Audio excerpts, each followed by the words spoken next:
ওম নমঃ শিবায়। নতুন একটা ব্লগের উদ্দেশ্যে বেরিয়ে পড়েছি।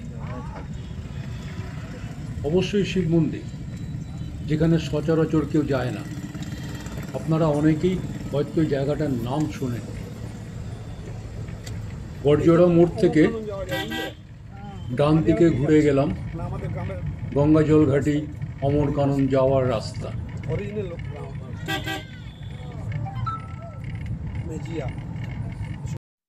এই রাস্তার ওপরে নতুন টোল গেট তৈরি হচ্ছে, এখনো চালু হয়নি, সবে কনস্ট্রাকশন চলছে। হাইওয়ে এ বাংলাটা শিখলাম। উচ্চ সড়ক লেখাই আছে বাঁকুড়া উচ্চ সড়ক। এই রাস্তা ধরে সোজা এগিয়ে যাব, মালিয়ারাকে ছেড়ে দেবো। মালিয়ারা ডান দিকে থেকে যাবে, সোজা এগিয়ে গেলে আমাদের প্রথম গন্তব্য মাইলগোড়া। এইখানে এসে আপনাদের বাঁ দিকে ঘুরতে হবে। এখান থেকে ফুলজাম শিব মন্দির 2.5 থেকে 3 কিলোমিটার। দুর্ভাগ্য আমাদের, রাস্তার কাজ চলছে, রাস্তা বন্ধ, কোনো উপায় নেই। আবার প্রায় 5 কিলোমিটার ব্যাক করে এলাম।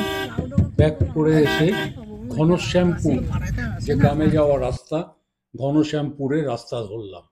গ্রামের মাঝখান দিয়ে রাস্তা, ন্যারো। ট্রাফিকের খেলা দেখানোর মতন আমরা এই রাস্তা ধরে চলেছি। কোনো কোনো জায়গায় রাস্তা এতটাই সরু যে গাড়ির 4টে চাকাও ধরার জায়গা নেই। এই করতে করতে করতে করতে আমরা অবশেষে পৌঁছালাম মন্দিরে। মন্দিরের এন্ট্রান্স গেট দূর থেকে দেখা পেলাম। এতক্ষণে একটু শান্তি হলো। ওরে বাপরে বাপ, যে রাস্তা পেরিয়ে এলাম, সত্যি এনজয়েবল, ফিলিংস, অ্যাডভেঞ্চারাস। গাড়ি থেকে নামতেই এরকম একটা মায়াবী ছায়া ছায়া বটগাছের ঝুড়ি পরিবেষ্টিত একটা জায়গা দেখতে পেলাম।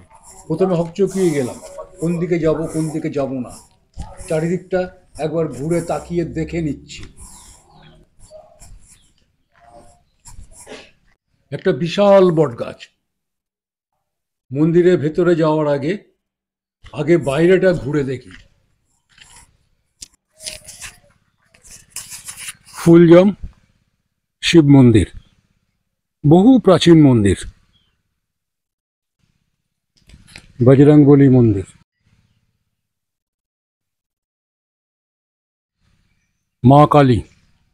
মা কালী খোলা আকাশের নিচে প্রথম পুজো শুরু হয়েছিল। তারপরে এই মন্দিরটা তৈরি হয়েছে। বজরংবলী এবং মা কালী মন্দিরের বয়স খুব একটা বেশি নয়। চারিদিকে লাইন দিয়ে এরকম সমাধি। আদতে এগুলো সমাধি নয়, এখানে কাউকে সমাধিস্থ করা হয়নি। এগুলো অ্যাকচুয়ালি স্মৃতিসৌধ। এই আশেপাশে গ্রামের বা যে সাধুরা এখানে বিভিন্ন সময় এসছেন, তাদের স্মৃতির উদ্দেশ্যে এই সৌধগুলো তৈরি করা হয়েছে। ঠিক পাশেই কাঁচের মতো স্বচ্ছ জল, তির করে একটা নদী বয়ে চলেছে। আদতে এটা নদী নয়, মালিয়ারা ড্যামের থেকে আসছে এটা। স্থানীয় ভাষায় একে বলে জোর বাঁধ। চারিদিকে সবুজ।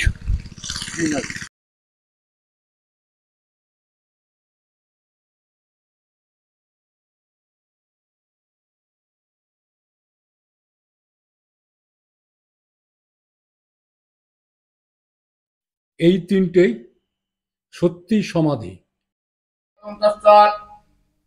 ओम धई नित्यं महेशं रजतो गिरवं चारु जन्मतरतनापन विश्वभुजो निखिल भैरव जुं स महामृत्युंजय राजस्य ओम नमो शिवाय नमः गन्धं नमो शिवाय नमः पुष्पं नमो शिवाय नमः दीपं नमो शिवाय नमः अमनो सुभोगर्ण भोगनत जुं स महामृत्युंजय राजस्य ओम नमो शिवाय नमः ओम धर्मकं जजामहि सुवन्दिके पुष्पिपतनं पुरवारवेणिको वन्दन मृत्युर्मुख्यमत जुं स महामृत्युंजय राजस्य ओम नमो शिवाय नमः ओम महादेव महात्तानो महायोगी मत्स्यनं सर्व पापो महापापो महामृत्युंजय राजस्य ओम नमो शिवाय नमः গন্ধম নমঃ শিবায় নমঃ পুষ্পং নমঃ শিবায় নমঃ দীপং নমঃ শিবায় নমঃ নমঃ নোষোপকর্ণ ভৌনজুংস মহামৃত্যুঞ্জয় রাজরস্য ওম নমঃ শিবায় নমঃ ওম মহাদেব মহাদেব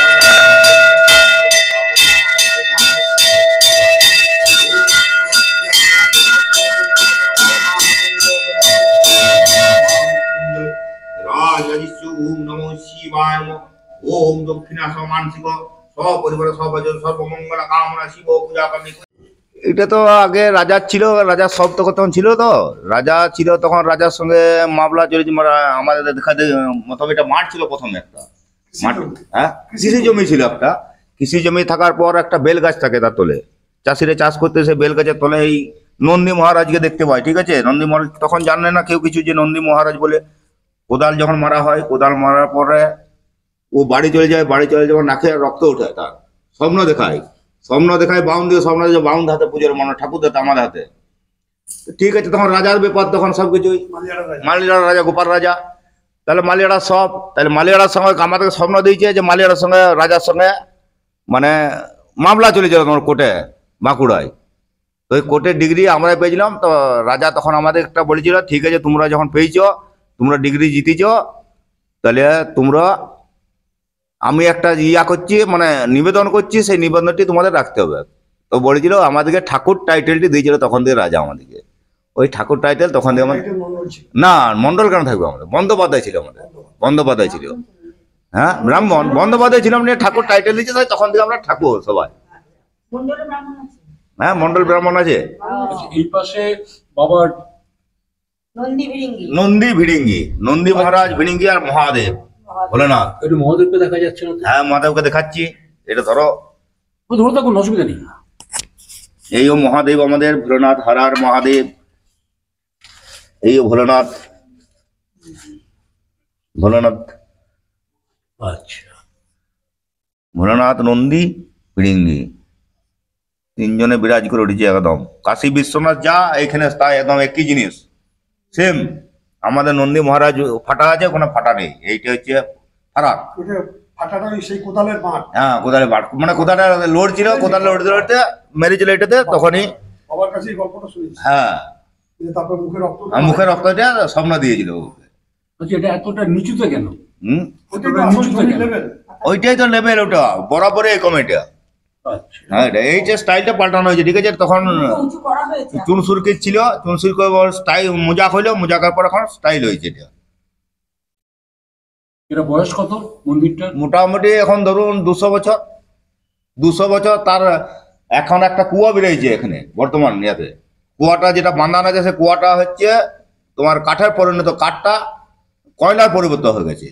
আচ্ছা, আর সেটা বান ঢাকা দিয়ে আছে এখনো, একটা গুপ্ত জিনিস, এখনো কেউ হাত দেয়নি, ওই বানের ইয়াতে খেয়ে যাচ্ছে। মানে আগে যখন কুয়াটি যখন নিচে আছে, তাহলে 500-600 বছর নিচে কয়লা হবে না, তাহলে সেই মন্দিরের পাশে এটা কি কোনো একটা নদী? হ্যাঁ নদী। এটা কি নাম এটা? এটা আমাদের নিত্যনপুর অঞ্চলের জোরবান বলে। জোরমান, জোরবান। জোরমান।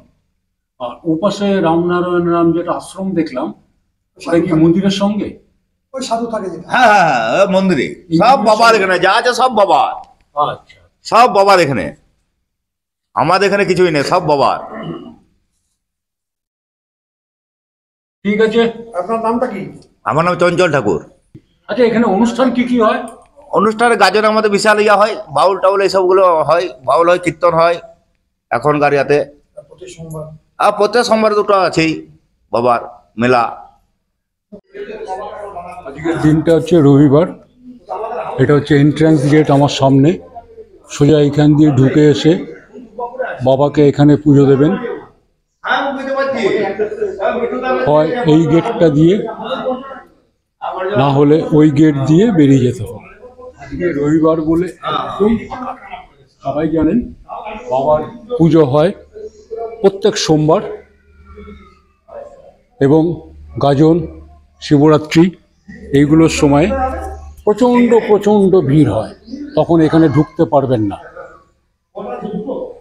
যদি বাবাকে ঠিকভাবে দেখবেন, সোমবার বাদ দিয়ে আসুন।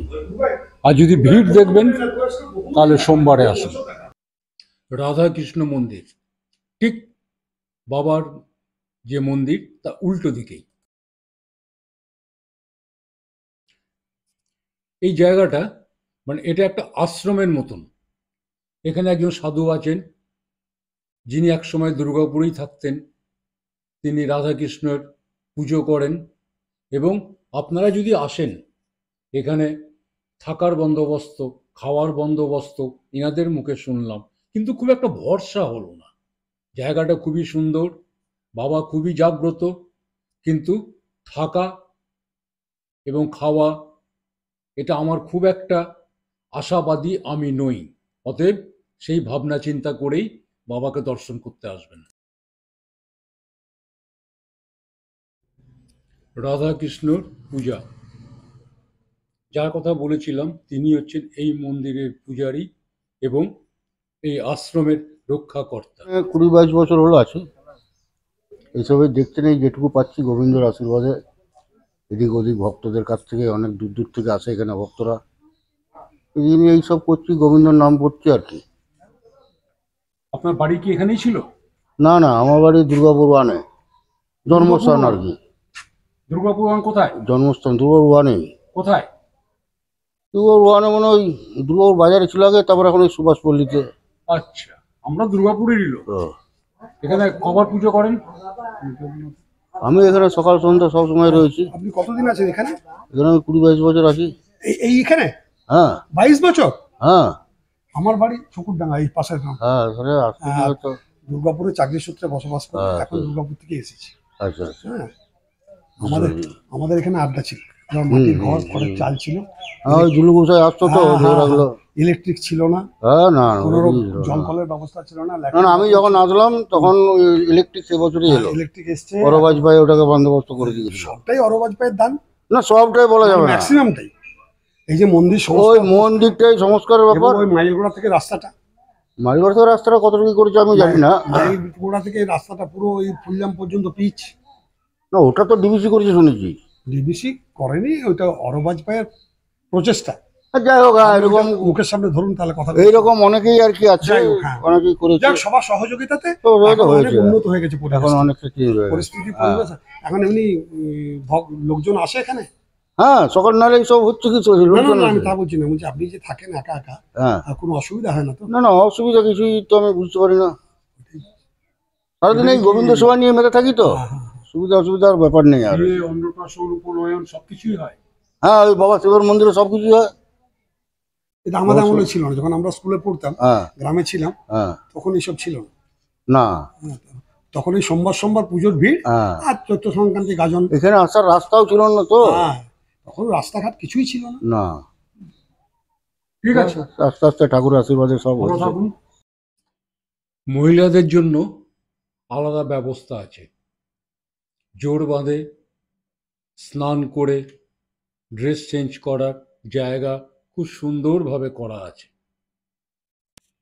দুপাশে দুটো চেঞ্জিং রুম এবং সিঁড়ি নেমে গেছে একদম জোরবাঁধের নিচ পর্যন্ত, যাতে করে কোনো অসুবিধা না হয়।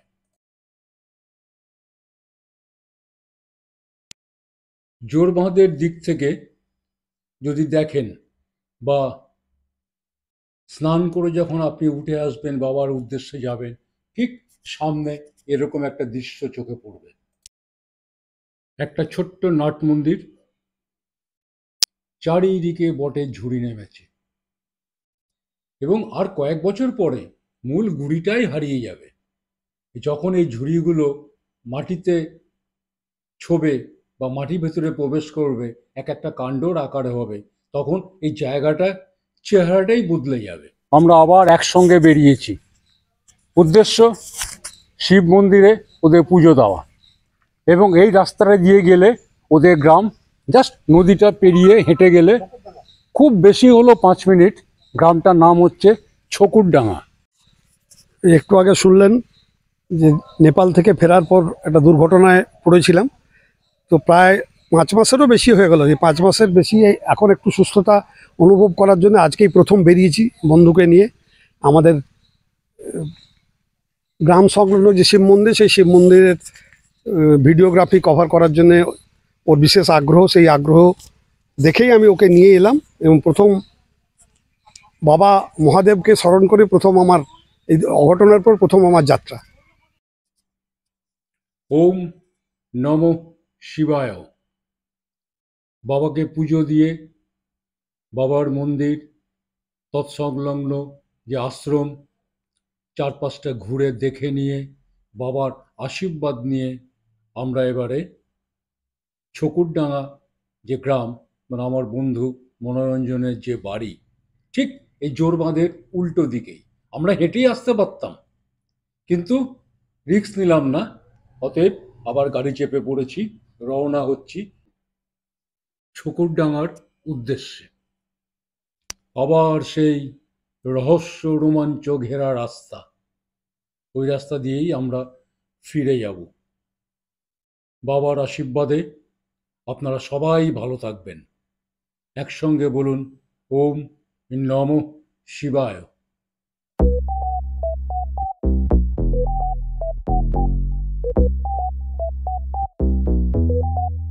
No way.